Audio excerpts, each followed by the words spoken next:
See, Jack picked someplace close to New York. He wanted it to really jive with the Manhattan thing. I liked it. It was fun. It was interesting wearing those little hose and all that stuff. I mean, the crew was unusually attentive. You know, and then of course when I was, you know, like we always tend to overdo things a little bit. I had like these size 56 bra that I was wearing, and I was doing, you know, and once they put me in high heels, I was about this much higher, and we'd be doing these scenes, and Missy would turn to me and she'd be like, no, she was a little embarrassed to come out. She said, she kind of wanted to be scenes with me. It made her look bad. You crazy, Jack? I don't know. He is wild. He really is. He's fun to work with. He's one of the... Oh, hey, tell me about it. One of the funniest... Let me tell you something that happened one day. All day long, we were working the show. And we were doing a scene in Wings. And the villain came up and talked to us for a minute, and he walked away. And Matthew looked at me and he said, Vern, that guy's bad news. And then he added, we know news. And I just looked at him. I said, what the hell, where did that come from? You know, he cracks me up all the time. I'm laughing as hard as the audience. I do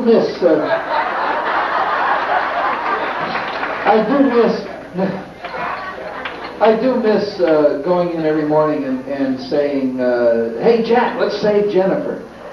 My two dads, is it fun? It's gotten more and more fun. Can you imagine a year and a half, 2 years ago, Joe Campanella sitting around in Bermuda shorts, singing songs? Joe was a very serious actor at one time. I mean, this man had a reputation in this town. Now it's gone. But it's just gotten to the point they used to do something called chroma key, which is there's a large green mat, a big tall screen and say, I'm being shot in the scene over here, I'm looking at a blank door, they're holding this up in the studio in front of this green chroma key, that's the color, and they have a camera on them. And they just stand there and they position them because this is how they set this thing up. They're special effects.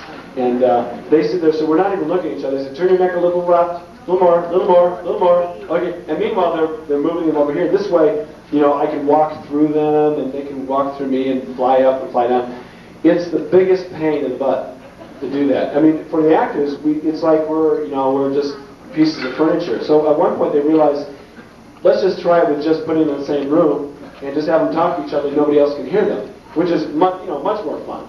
And they started doing that. We were able to start doing a lot more with the scenes. So I'm hoping they'll continue that sort of thing. And they have a ball. They love coming in and doing this stuff. I hope that they're at the wedding.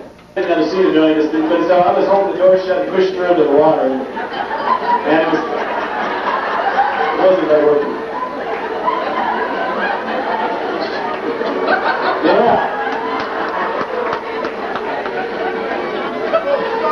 That's all right now. I'm born to storm. Yes. I'm sorry, we're really going to have to sing.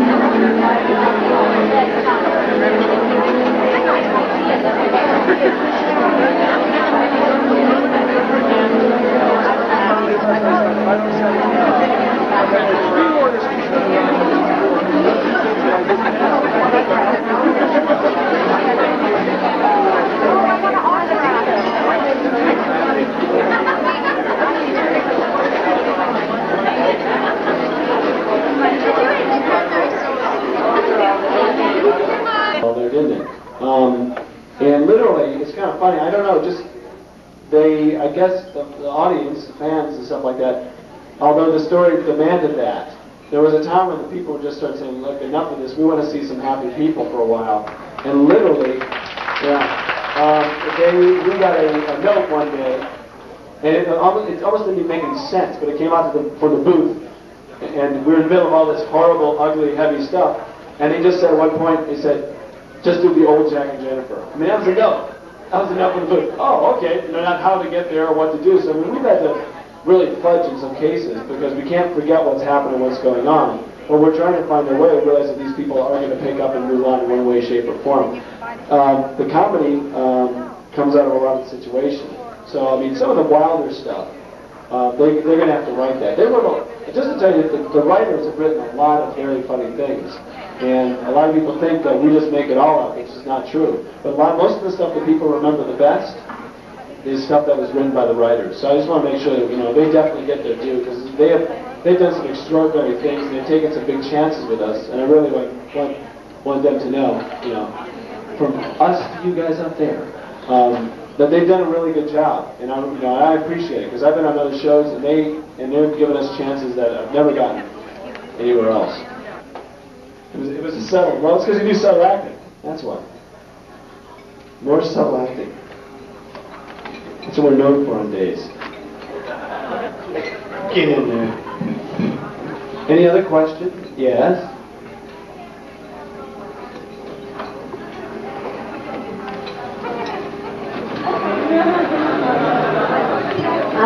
Actually... Is Emmy ever going to tell Bo and Carly about the letter?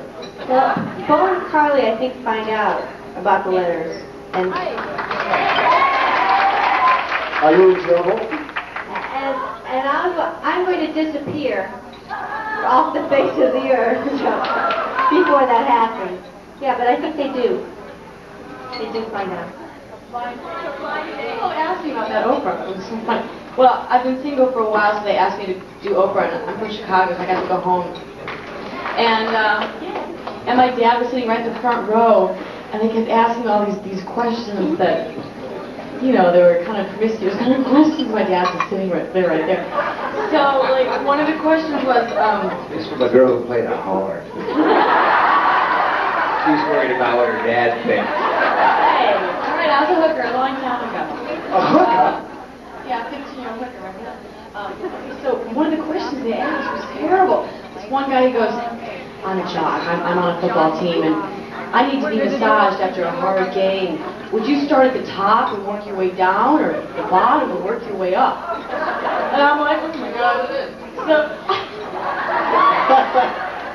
So one of the stars said something like the foot, one said like the head, and they all said something, and they came to me, and my dad's sitting there. And all of a sudden I realized nobody said the middle. The middle?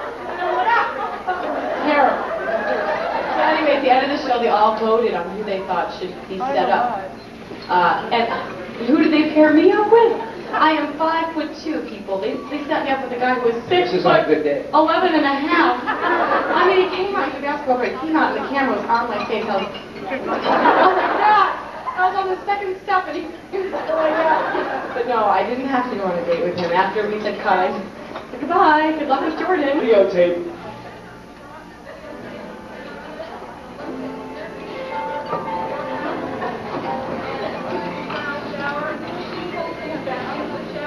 She pulled me back into the shower.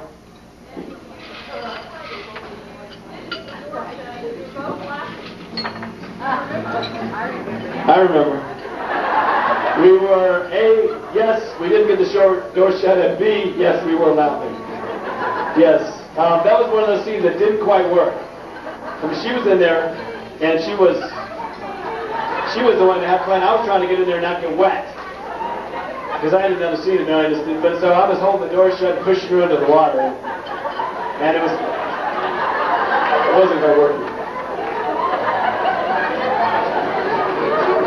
Yeah. That's all right, man. You're born in a storm.